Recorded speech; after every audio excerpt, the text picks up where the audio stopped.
On today's episode, I chat with Andy Bryant about natural podiatry, common foot issues like bunions, and the best way to set your kids up for a lifetime of foot strength. I'm Natalie, and you're listening to the Resource Doula Podcast, a place where we provide information to help you make informed healthcare decisions for yourself and your family. Andy has been a podiatrist for over 20 years. For much of that time, he was in a traditional practice, but through yoga and self-discovery, he started strengthening his own feet. Too good not to share, he now has a practice based around helping his clients win back their natural foot function through exercise, but even more importantly, habitual changes to lifestyle and footwear.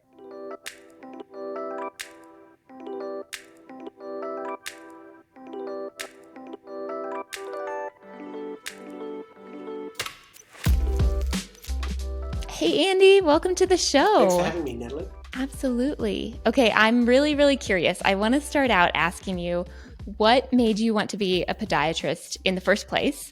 And then how did you transition to more minimal footwear, the barefoot life? Yeah, that's a long story, so I'll start. So when I was at school, still in high school, I think I wanted to be a physiotherapist, which is like a physical therapist there.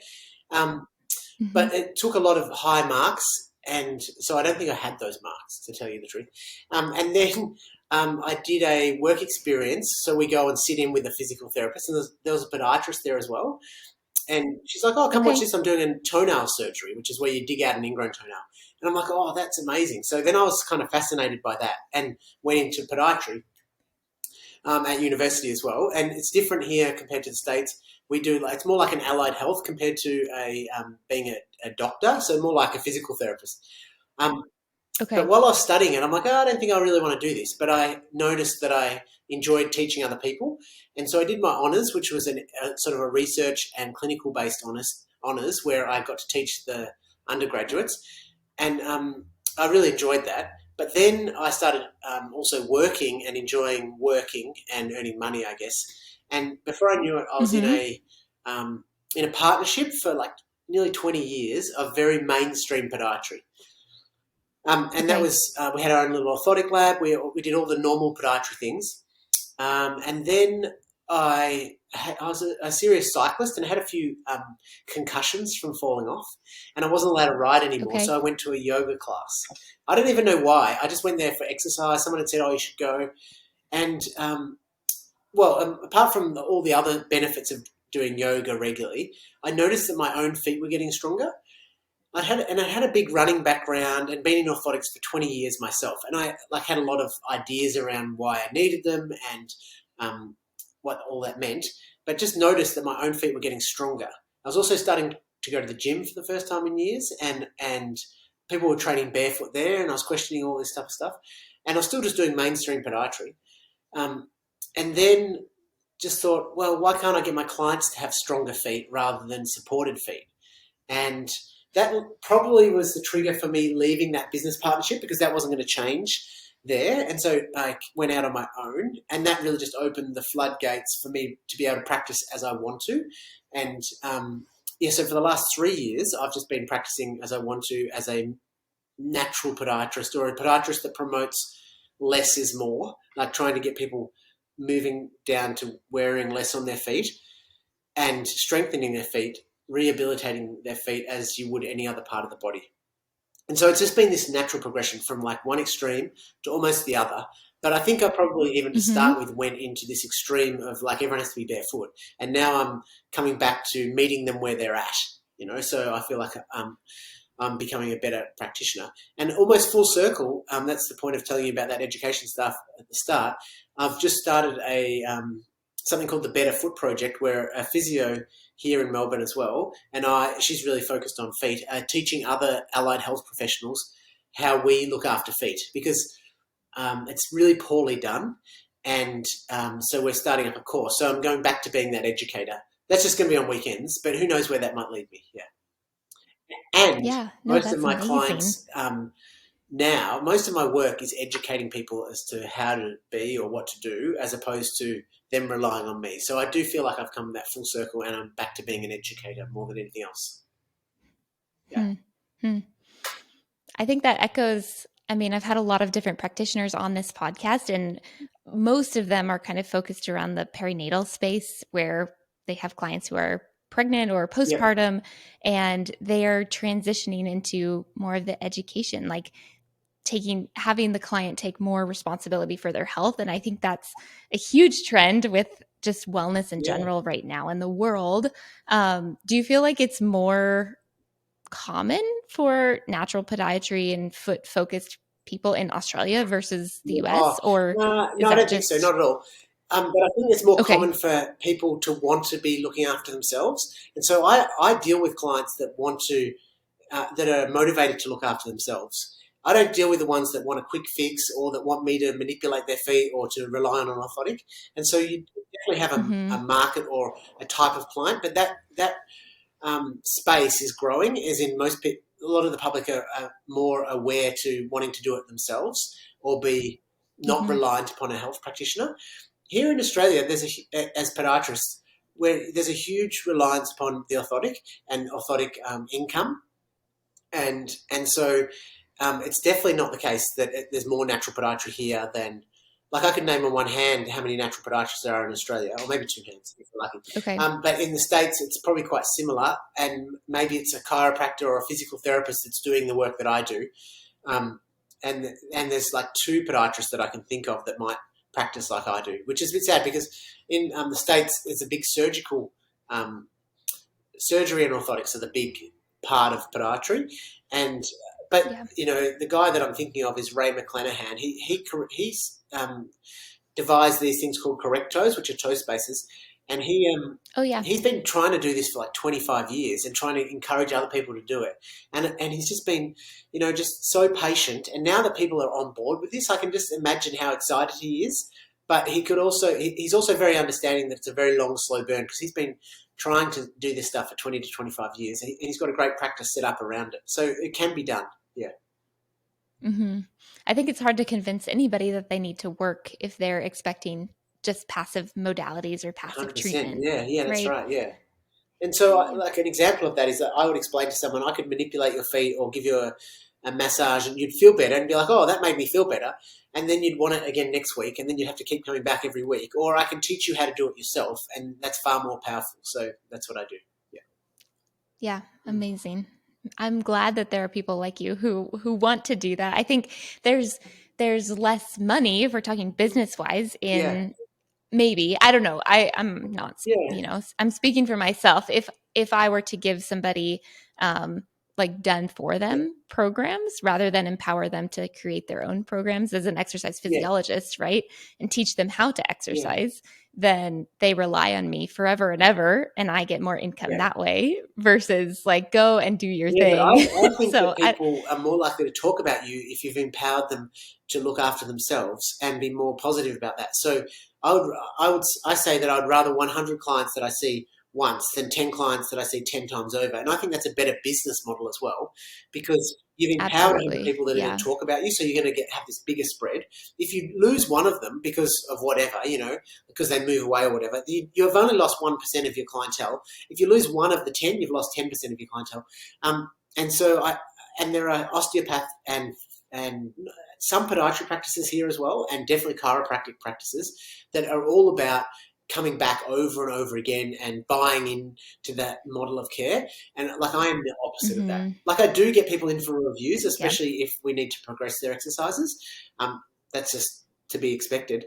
But there's definitely not an over servicing, especially in that manual therapy realm. Yeah. Yeah. Yeah. I think that happens a lot here. Yeah. I It's talk to clients who I have to go to my yeah. chiropractor, 3 times a Have week to. for Yeah. Have to. 6 weeks. Yeah. And Yeah, I sometimes exactly. wish I had exercise physiology up on my, um, on my board out the front, because then people would expect that of me. Mm, Fortunately, people now tend to book in to see me. It's a bit of a wait, so they have to have a bit of a more serious problem, because if it just happened yesterday, they're not likely to wait 3 or 4 weeks to see me. right. And so they're more likely to wait because they've been told about the way I work. But when I started this, I was like, if everyone just knew I did exercise physiology work, basically, then they would expect that. But when they come in expecting an orthotic and to be kind of pampered, then it makes it harder. But it has changed a bit now. Yeah. It's interesting. A whole new world, I feel Yeah. like. Well, unfortunately, it should be, but it is. Yeah. Right. One of my Instagram followers was asking, why aren't more podiatrists recommending minimal shoes? Like, it makes so much sense. Like, once you see it, you can't unsee it, right? So That's a why is great that the question. case? Such a good question. And so when I was a podiatrist not knowing about this, and there was a big boom of minimalist shoes around 2010, and that was like I was already out for 10 years, and I remember people coming to me and asking, "Can I wear this shoe? What does this mean for my foot function?" And I would say things like, and I don't know what, I think I got this from uni, I assume. I would say things, no, the foot muscles are too small to be able to train. Like, we just didn't know how to train them, and so we have to rely upon support. Like, I just can't believe that would have come out of my mouth now that I think. To think that our foot needs support, the thing that was, like, we were born with, that is totally adapted to our environment. There's a few arguments about that as well, but so that's what most podiatrists are still saying, that you can't exercise your feet enough, or they'll say that a stiff shoe and an orthotic is better for your foot, like it optimizes the foot's motion. But the foot's motion is not meant to be optimized in one way. It's not meant to be like this one track thing. It's meant to be adaptable, and if I turn left, my left foot does something different to my right foot, and if I go uphill or downhill, and like, our foot changes with every step, and if we're trying to make it the same with every step to optimize it just doesn't make any sense. And so but I was that podiatrist. I was saying exactly what we'd been taught. So I think the answer to that is, to your Instagram follower, is that it's what we're taught, unless you question what you're taught, which is hard to do. You spend all this money, you get a degree, it's like ingrained upon you. Right. It's only if you have personal experience, and nearly all the podiatrists that are this way aligned have some personal experience of, having to redefine what their own foot function is, and then finding this way of treating. Yeah. But there are some mainstream ones that are really coming around, at least to the wide toe box. And when it comes to a minimalist shoe, that's the one negotiable that I won't negotiate on. It must have a wide toe box. And so some podiatrists that are mainstream are seeing the benefit. They even call it an anatomical toe box, which I think is quite funny, because that means all the other toe boxes aren't anatomical. Right. Why do we have to label this small subset of shoes as anatomical and the rest as, like, normal? That doesn't make any sense to me. Yeah. Right. It's funny. I think, like, once I switched, I've been in minimal shoes for about 5 or 6 years now, at least. And, like, I just look at conventional shoes. I'm like, that isn't even cute anymore. Like, it doesn't even look appealing, because I know the damage that it does, and it's so apparent, which is just wild. I'm in a little cocoon of clients and family and everyone wearing minimalist shoes. So if I go down to the local shopping centre or somewhere where there is not that environment, I'm kind of freaked out by all the squishy shoes. But then I had to catch myself, because I got sent a pair of groundies, and they've got like a regular fit and a wide fit. And I think they're sending the regular fit. And I was like, wow, they look so good. Oh, I love these. I love them. They look so good. And I wore them just to the movie, so I was hardly even standing up. And my big toes both got sore just from having them on for like 3 hours. And then I was like, wow, I thought they looked so good because they look more like a traditional shoe, And this is like me who's preaching all this stuff, and then I'm still falling into that trap of thinking, oh, that looks better. Do you know what I mean? So you have to be anyway. Yeah. It's like a paradigm shift, I think. Yeah, that's right. Yeah. So you talked about the different ways that the feet have to move, like their optimal movement. Can you kind of run us through, like, what is an ideal gait pattern and how the foot lands and interacts with the ground when you're walking, and then also when you're running? Yeah, sure. So in walking, we've got this perfectly rounded heel. It's designed for taking the weight of landing. And so there's some theories of people that say that we should be mid-foot striking when we're landing, when we're walking. But ideally we've got this massive fatty pad. Like, I've dissected a fatty pad and it's like a fibrous thing. It's designed for taking load, and we've got this perfectly round surface. So when we land, our foot should land on the heel, and then if you follow where the thick bones of the foot are, so they're here, here, and here, our weight should flow from the heel up through there, across to the big toe, and then out through the big toe. And so that's and that happens when we pronate. So pronation is a very good thing. Like, we're designed to pronate. This is our foot being unlocked and flexible, accommodating to any surface. And then when we load up the big toe, and ideally a straight big toe, it triggers all the muscles. There's 4 layers of muscles here. They do this big contraction. They squeeze and lock the foot together so that as we push off through our big toe, our foot's a rigid lever. So we go from this mobile adapter to a rigid lever. And so that's how we're meant to walk. Generally, like, for the purpose of this podcast, that's a very simplified version. When it comes to running, ideally, I don't even in walking, I don't really talk about foot strike or where we're meant to strike too much. Our foot strike is a product of the way the rest of our body is moving. And also, this is in running and walking, and also the terrain. So I went up recently, the World Cross Country Championship. So this is the elite, the best in the world. We're running here in Australia. I drove like 8 hours to watch them. And there was a steep downhill. And they're all in running spikes, which are very minimalist shoes just about, except for the width of the toe box. So they're running in running spikes. And to watch them go downhill, they're running like 2 minutes 30 a kilometre, or maybe, what's that? Oh, almost 4-minute mile pace. So they're running very fast. Yeah. And they were going down this steep hill, landing on their heels. And there's people say, oh, you should never run on your heels when you're running, land on your heels. But this is a product of their environment. And then when they went uphill, they were up on their toes. When they were on the flat and running at an even pace, maybe some of them were sort of heel striking and some were midfoot striking and some were, it depends on their morphology, the way their body's built. But probably at that level, they're all landing with their foot close to under their body. So their posture is in a really good position. And so we're more worried about when we're running an overstride, a foot that goes out in front of us a long way, because that's more likely to lead to a heavy heel strike and a lot of braking force up the rest of the leg. So I try not to think too much, or definitely don't cue how we should run on our foot, but we'll be cueing how the rest of the body should land. And ideally the foot lands close to under us, because then it's creating a spring as opposed to a break out in front of us. And I guess it's similar to walking, because when we walk uphill, we're going to be more likely on our toes, downhill more likely on our heel. So it really is quite similar to walking. And the further we put our leg out in front of us, the more braking force there is, compared to having good hip extension, so pushing our hip back behind us, and that gets our leg pushing from behind. That pushes us forward more efficiently. And I guess this is where sitting a lot comes in. When we sit a lot, we get tight in the hip flexors and we lose that hip extension. And so we're more likely to be pushing our foot out in front of us, acting as a brake. So it's not just the foot, it's more about the rest of the body. I like that holistic approach. Yeah. So sit less is what you're saying? Yeah, sit less or sit in different positions that make you move your hips into different places. Yeah.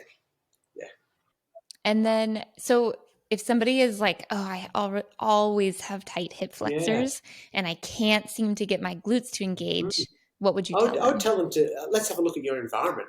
And most likely they're going to be either driving a lot or sitting in one position a lot. So I've got a bit of an in here in Melbourne with some homeschooling families, because they're more likely to be on board with this type of footwear type of idea. But what I'm noticing is that I'm seeing kids, especially boys 9 to 14 years of age, and they're a bit obsessed by gaming. In fact, I had a family come in recently who are permissive parenters, which means they just let the child do what they want. And the boys have decided they're going to be gamers. And so they're gaming for 10 hours a day. And one has got abducted hips, so his feet are flared out like this because he's just stuck in a sitting position all the time. And the other one, whenever he tries to exercise, he has sore ankles. So it's not my job to control their gaming, but it's my job to educate that child, not the parents as much, as to what a body at that age should be doing. And it's 6 to 8 hours of movement a day rather than sitting. And the parents unknowingly have provided these boys with this is just a snapshot of that in a way to answer your question, with an ergonomic desk for gaming. So this is a desk that means they don't need to move at all. They can be comfortably sitting there in one position for probably 6 hours, until they get hungry and get up and move or whatever. So they've actually designed a position so that the screen is perfect, that everything's in perfect, like they've even got their feet at rest. And so I'm like, I'm all for your gaming, go for it, game yourself, but let's do it from the floor, because then you'll move every 3 minutes because it's uncomfortable, and then your hips Right. will start adjusting and doing all these different things that they're meant to do rather than being stuck in the same position. So to answer your question, if someone said they had tight hip flexors and couldn't engage their glutes, I would say, let's look at your daily environment. That's probably where the answer is going to be. Would you Yeah, agree? I like that answer. Yes, I Yeah. would absolutely Yeah. agree. I'm always telling people to get down on the ground, take your shoes Yeah. off, move Yeah. around, because it's really the sum of what we're doing Yeah. all day rather than the half hour or That's hour in the right. Yeah. gym, Yeah. right? Exactly. Yeah. Okay, speaking of Yeah. kids, I had a couple questions on kids' feet and growing. And so, like, what would you say if you were to have a baby today and you want to set them up for the best success for their feet strength, their foot strength, their hip strength, Yeah. everything? How would you start? How would you go Look, about that? What would you do and what would you not so with a do? newborn, like the closer they get to, and from when they are standing, I have more realm. So that first 10 to 14 months is a bit negotiable for me. But I do understand that tummy time and that strength of using their body and being on the floor, even at that age, is so important, as opposed to being in some cocoon that is just holding them in this same position. Like, it just gets their whole body and those slings and those reflexes moving.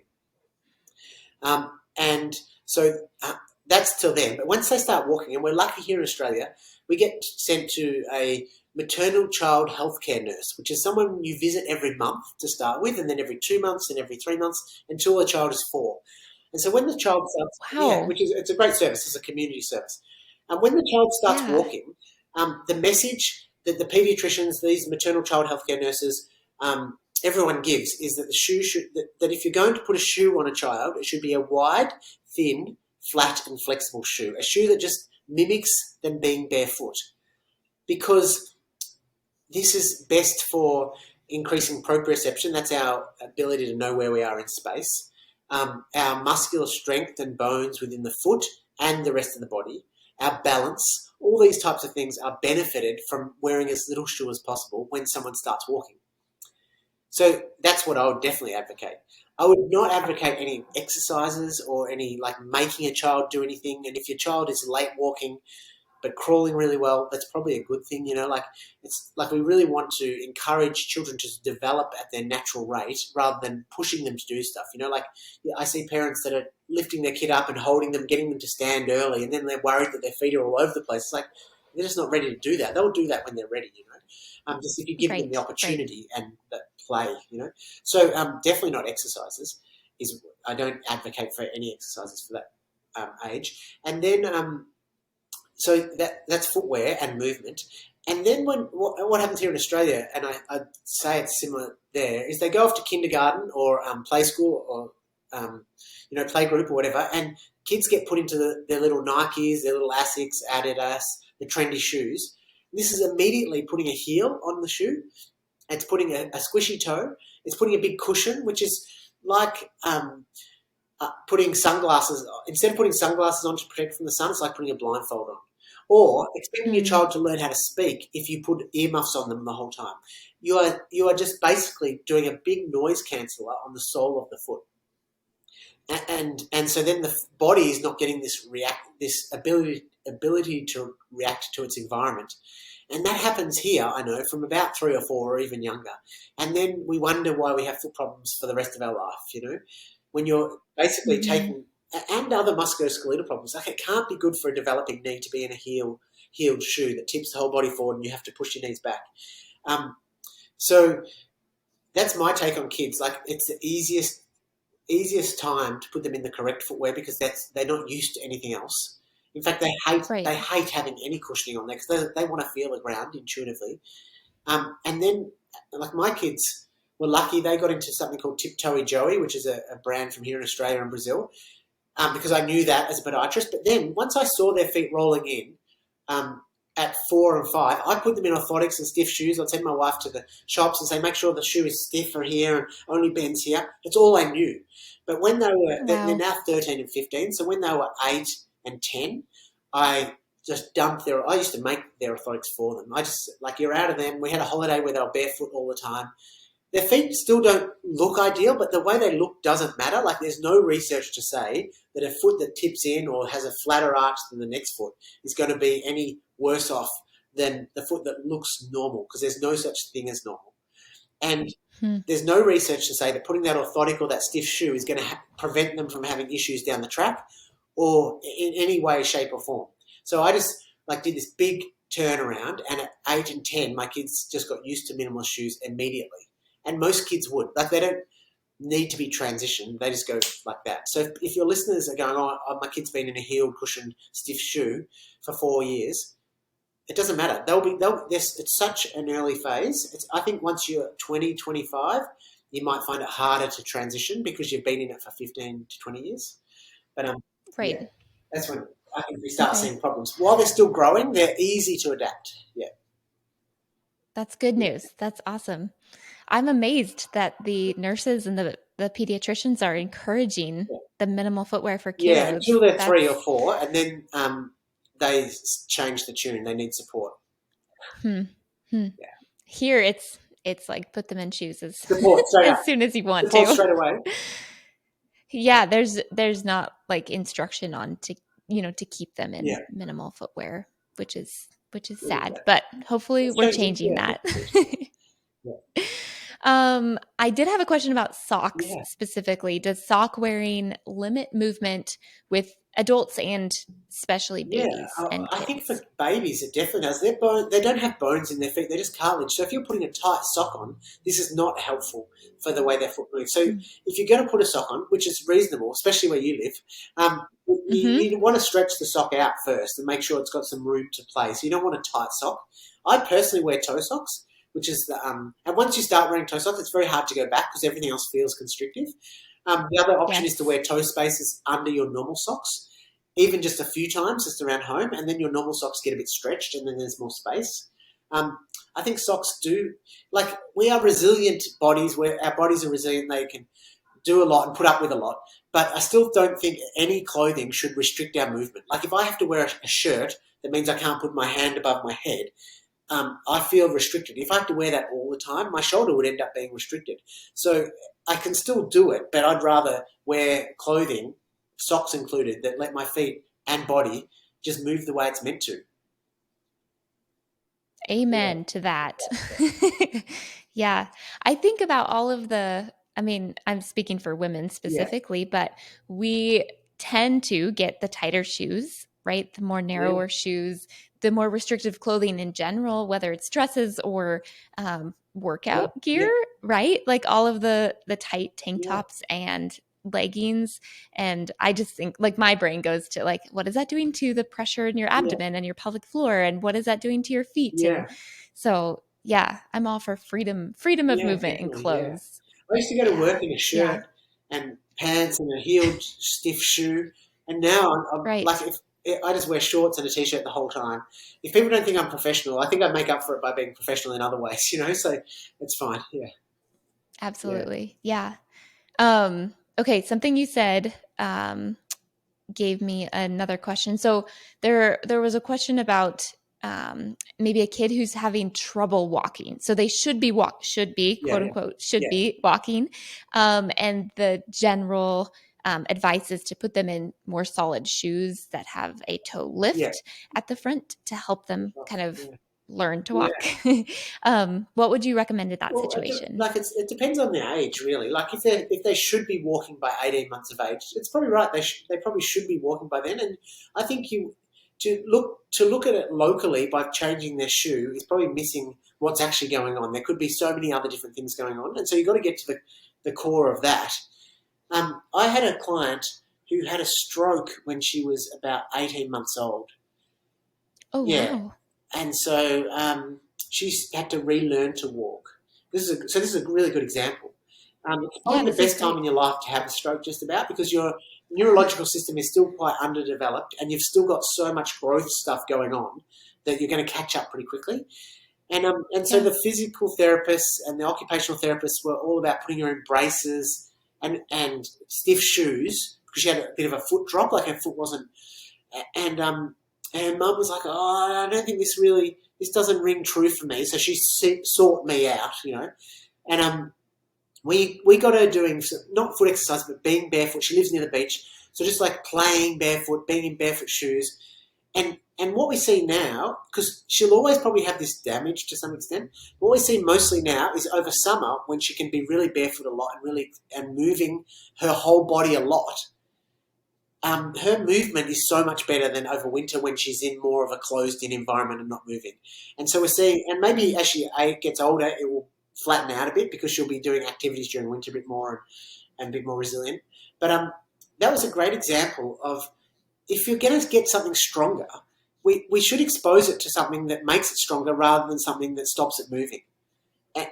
And so if we put a brace around something just because it's not moving and expect it still to move better, I think we're going to become reliant upon that brace.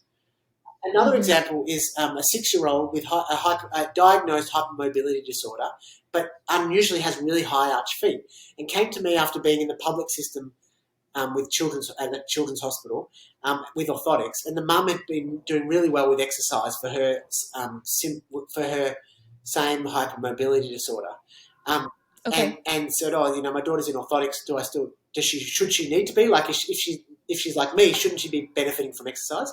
So we took her orthotics out, put her in a minimalist shoe, and then over summer she did far less exercise. So she wasn't doing her gymnastics, wasn't doing her dancing, wasn't at school, just more relaxed. And we noticed one of her feet really changing the way it moved compared to the other, almost. And then when I test how strong she could get out of that pronated position and pushing off, she was really struggling. And that's like the hypermobility disorder really having an effect on this one foot. So we've gone back to using an orthotic in a minimalist shoe, not an orthotic that's super stiff, just something that kind of reminds the muscles in the area, let's do a job here. It's almost like, the way I explain it is, you see the tennis players, the elite tennis players, or even just the people down the road, with tape on their arms. It's not changing the way their arm moves, but it might bring awareness to the muscles in the area to change it. And so we're using an orthotic for 6 months, and we're going to reassess and see how our foot's going. And so it's not a life sentence. So even if they had to go into those shoes and got them up walking and gave them confidence, it doesn't mean they should be in that shoe forever. Like, let's just use these tools, if they're helpful, to get someone over a little landmark, but be doing the rehab in the background. Makes total sense. It makes so much sense. Podiatry has generally said, here's an orthotic and you need it for life because you've got something wrong with you. And I don't really think there's many people at all that's got anything wrong with them. They just have a unique set of symptoms or way to move, and we just have to embrace it. And maybe there's a few little spots that need a bit of work, and we can do that with exercise generally. Yeah. No, I agree fully. I did have a question from someone who has a diagnosed hypermobility disorder, which is interesting as an adult. And they were wondering so they've been in minimal shoes for several years now, have been active, have been really focusing on nutrition and all of that to get to the place that they want to be, but they're still having some pain with walking. They didn't specify like what specifically, but blisters on the feet and pain. So is there anything more they could be doing? Potentially maybe like a softer orthotic or something to help them? Like it doesn't have to be all or nothing. And I think this is what I mentioned before. Like, I was probably gung-ho, like everyone needs to be in as minimal a shoe as possible. But as long as you're like if there's a spectrum of natural foot function, and being in a super rigid orthotic in a Hoka shoe is like one end of the spectrum, just next door to a moon boot, basically. And the other end of the spectrum is like being barefoot all the time. Like, just finding where someone's at, and I try and just move them in this direction. So for that person, maybe they've gone a bit far in that direction, too far down the minimalist too quickly, because we know with those hypermobility conditions that they're very slow to change, but exercise is still the key. Like, it's 100% still the key. And so we don't want to throw the baby out with the bathwater and say these shoes are terrible. We just need to go, okay, we might have had a bit too much of this. Let's just regulate the dose and meet it with some exercise and meet it with some habitual change, and make sure like we're looking at all those different fronts, rather than, it's just about being sensible. It doesn't have to be all or nothing.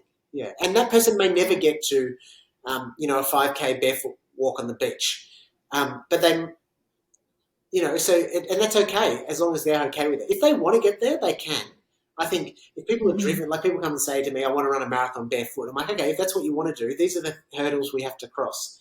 And like some people will do it easily. Other people have got more hurdles to cross. It just depends on what you want. Yeah. Yeah. Yeah. No, that's a really good reminder. It doesn't have to be all or nothing. Yeah. I think a lot of times in health, we assume that if I'm going to do this, I'm going to do it all the way. And I'm definitely that kind of person. Health and social media is definitely that way inclined. Like the things that rate well are the big red cross and the big green tick. And if you're doing this, you're wrong. And if you're doing this, you're right. And that's not dealing with the human in front of you. And I think the people that do that red cross, green tick are more than likely not seeing humans in pain in front of them. Because when you've got a human in pain in front of you, the chips are on the table and you have to come up with something that helps them. And that's not always going to follow those green ticks and red crosses. Yeah, agreed. Agreed. Okay, I have to go back to kids for one more question. Somebody asked specifically for shoes that are flexible but solid enough for cold weather because we get pretty chilly up here. It's a really big question. And coming from Melbourne, Australia, I'm probably not best placed to answer that because like our coldest would be 0 degree morning, But still then, I still want a nice boot on my foot when I'm walking the dog. Right. Yeah, no, I mean, that's pretty cold. Yeah. 0 is cold. So then you should look, those people, whoever's listening to this and want to answer that question, like Vivo Barefoot have some great brands, Balenka have some great shoes, and Zero. They're the big 3 shoe producers, and then there's all these little nuanced ones. But someone like Anya's Reviews, that's Anyas, although I said that, Anya's Reviews, on a social media post the other day, answering the same question, and someone goes, she's not from the cold like I am. She doesn't know what she's talking about. I'm like, well, why are you asking me then? I'm from Melbourne. I didn't say that. I didn't answer negative comments. Anyway, so I think she's probably got some really good resources there. She's amazing. I actually had her on the podcast too. Very good. Yeah. Yes. She's lovely. Yeah. So she's got some great resources, and there are a few others that have some really good resources. I think one called Barefoot Universe. They're in Europe, so that should be cold enough for people, and some parts of Europe. And then there's also the Barefoot Shoe Review and the Barefoot Shoe Guide. These are like the big 4. Okay. Yeah, they've all got their lists, and you just have to go in there and find out what you want, and that spits out the answers. Perfect. There are 140 barefoot shoe brands, so it's very hard to isolate a couple. Yes. Yeah, and everybody has their own preferences too, I feel like. And yeah. Okay, cool. Thank you. That's okay. A couple questions about bunions. I got a few actually. So if you could talk about what bunions are, what causes them, and then the main question is like, how do we fix them, or do I need surgery? When is surgery necessary? Yeah. That kind of trajectory. I'll just get another prop, okay? Perfect. I love props. So I'll go through this. This is how I explain it in the clinic. I have a Zoom call after this with someone in London, so she'll be hearing this exact same thing that I'm telling you now because she's got a bunion. Love it. So these 2 bones, the first and the second metatarsal, are often pretty parallel. Someone with bunions, there's 2 genetic factors that I like to really bring out to point. That's a wider toe space. Okay, so if we took an X-ray of someone with a bunion, they're nearly always wider here. Okay, that angle. That's genetic factor 1, big genetic factor 1. Genetic factor 2 is mobility. So we see more women with bunions than men for 2 reasons. They're more likely to wear squishy shoes, like you said, but also they're generally more flexible. And so a big stiff toe on a big, strong, stiff man is less likely to become a bunion compared to a woman that's got a flexible toe. So the flexibility of the joints and the space are the 2 genetic factors, so we cannot change them. Generally speaking, if those people never wore a shoe, they would just have a nice broad foot like this, okay? And we know that in unshod communities, there is less bunions. So people that don't wear shoes don't get bunions so much. Then we look at the environment. So the environmental factors. So we've got genetic factors and then environmental factors. Genetic factors are those 2 that I mentioned. Environmental factors are the footwear. So if this big toe is meant to be a hinge, like this, a straight hinge, as soon as we put it in a shoe, this is the dog ate this one, sorry. That's the inside. Yeah, there's that hinge. So there's one side of the hinge, there's the other, and there's the straight big toe. So a shoe like this, even your common running shoe or walking shoe, whatever, they nearly all push your big toe sideways. So when you add this and this to a shoe, that's where you get a bunion, okay? And so we see in a bunion, we don't see there's a bit of extra bone growing there, but mostly it's just the joint kind of almost dislocating, so the joint comes out like this. And so when they do surgery, they cut this bone and straighten it, okay? And then they fix up the bone here, but generally they bring this alignment back to there. They may pin it for a while. There are muscles on the inside and muscles on the outside. If this is the outside of your body, inside of your body. These ones get weak and loose, and these ones get tight and strong. So they might release those muscles and tighten these ones. That's what they might do in surgery. But as soon as we cut into the foot, it's never the same. It's a huge deal, like cutting into any other part of our body, but possibly even a bigger deal when it comes to the foot. So it should always be the last option. And if you can rehab or try and rehabilitate your foot before surgery and you still end up having surgery, you're going to come out of that surgery in a far better position because of the rehab you did before. And most foot surgeons don't advocate for any rehabilitation after it. They'll just be like, just walking or just stay off it. So it's like going in for knee surgery and not having rehabilitation. As an exercise physiologist, you would understand this is just like craziness. So nearly every bunion that I see, I think maybe 2 a year, I say, look, you're probably going to need surgery because there are 4 stages of bunion. There's just like stage 1, stage 2, stage 3, stage 4. So when it's stage 4 and I can't get those muscles to activate, I'm like, okay, let's do the rehab with a view to probably having surgery. But generally, we try and give you exercises to strengthen this and mobility work to loosen this off because that creates balance here. We go back to the ankle and see what's creating more force at the big toe joint. So we try and strengthen on the inside of the ankle as well. Sometimes people have some weak stabilizers here, so their big toes flapping around. So we work on that, and then we go up to the hip and see how fast that rate of the foot rolling in is because we can control that from the hip. So we're looking like all the way through. And if you look at Anya's reviews, she and I did an article together explaining exactly this. Nice. Okay. And so we're kind of looking locally, integrating into the way the foot moves and then integrating into the way the whole body moves. But all of this is a waste of time if you don't change the environment. And so that's why I'm so passionate about shoes, because if we keep staying in this shoe and don't change to this shoe that's straight here with a big toe, we end up doing all the work and then just undoing it in this shoe as opposed to just doing this. And so my wife is a very good example. Probably 4 years now, she's been in minimalist shoes, had foot pain her whole life, never liked to exercise. I made her orthotics for like 20 years and she'd still have foot pain. She never complained about it because it was just like her lot in life, Then I found about all this, and then told her about it all and changed her shoes. And I give her exercises to do. I give her toe spaces.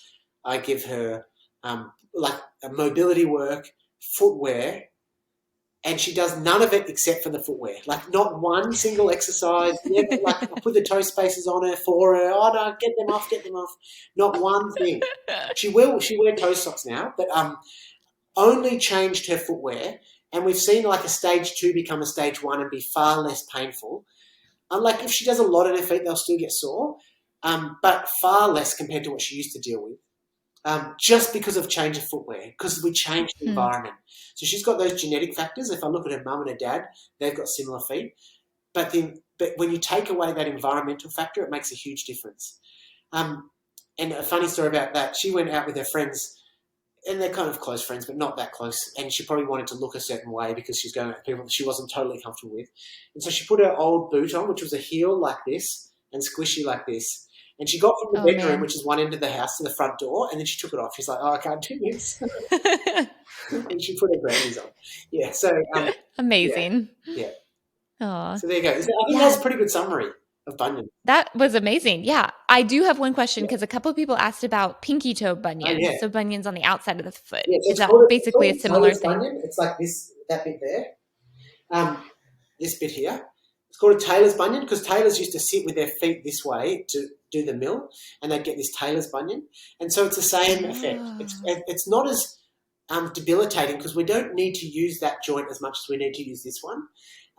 But generally, there's a muscle here, so we can strengthen that one, loosen these ones off, create an environment that pushes the toe up, make exercises to try and strengthen that area. Yeah. But mostly the environment. Excellent. I'm amazed at how much can change with just the shoes without any rehab. Yeah, I think your wife is basically an experiment. You can use her as a social experiment. Yeah. And, like all the naysayers will go, well, that's only one person. I'm like, well, that's clinical evidence, and clinical evidence has a lot to say. And generally speaking, people think that natural podiatry, or what I do, is a bit like cowboy podiatry. But if I look at any research in any other field, knees, hips, shoulders, backs, it's all about strength and conditioning. That's where all the research is going. Podiatry is just like in the dark ages.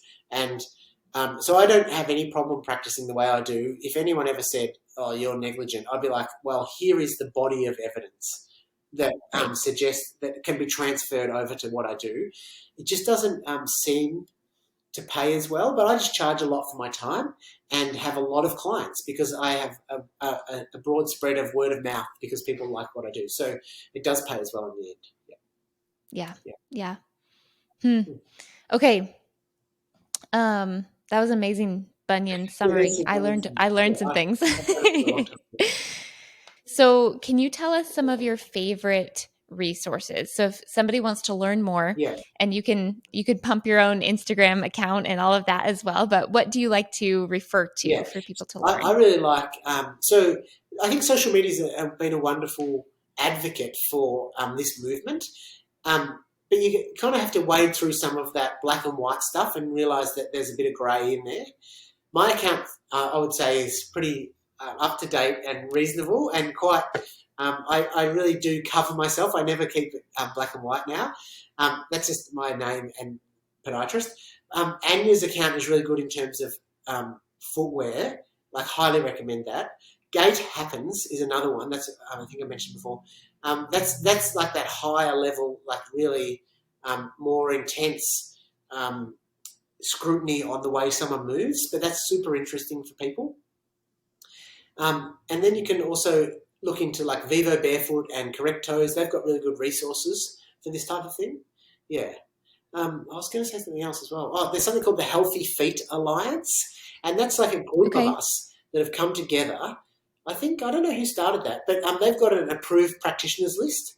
And so, like, I get asked for online consultations all the time, and they're okay to do, but it's better to do them in person. So you can go to that and see their approved practitioner list, and there's someone an hour away. If they're legit, you shouldn't have to see them over and over again. Like, you should see them, they set you up, they check in with you. Like, it shouldn't have to be that you're reliant upon seeing them. So that's a really good resource, Healthy Feet Alliance. They're doing some really good things in that space. And the Foot Collective as well. They've been a big supporter of mine. They're also very black and white in their message, so you got to take that with a grain of salt. But generally speaking, they have good resources, and they've got good online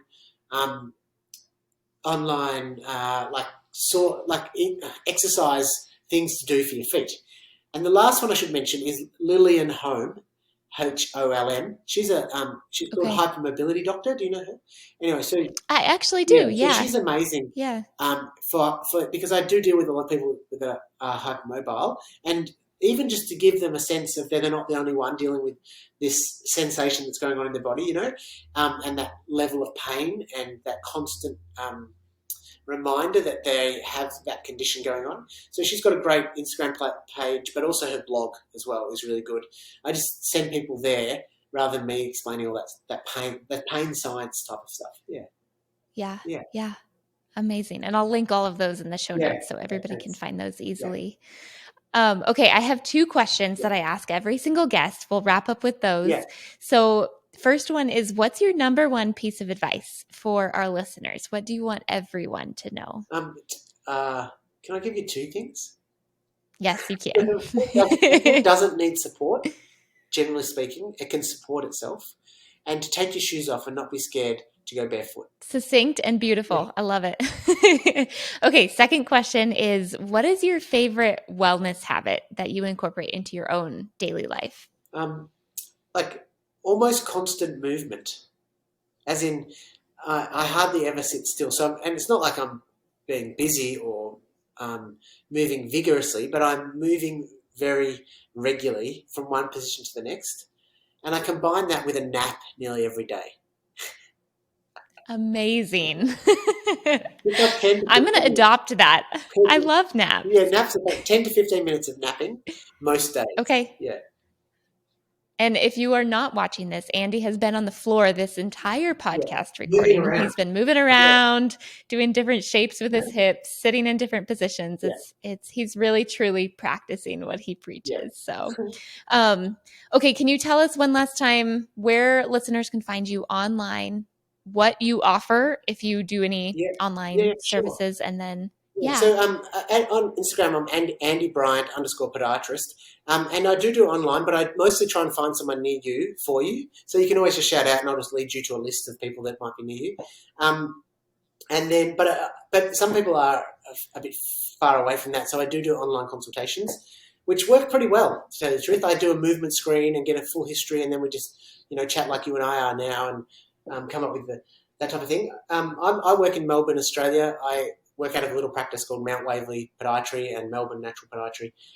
So it's amazing how many people might listen to this or listen to podcasts, and then they end up being only like 5 kilometres away or something, and they're like, "Oh, that's just around the corner." So if I didn't say that, I'd be missing out as well. So there you go. Awesome. Well, Andy, thank you so much for being here and spending your time and energy with me. I super appreciate it. And I know all of our listeners are going to be very excited for this episode. Thanks for having me, Natalie. My top takeaway from my conversation with Andy was that just like anything in health, minimal footwear isn't all or nothing.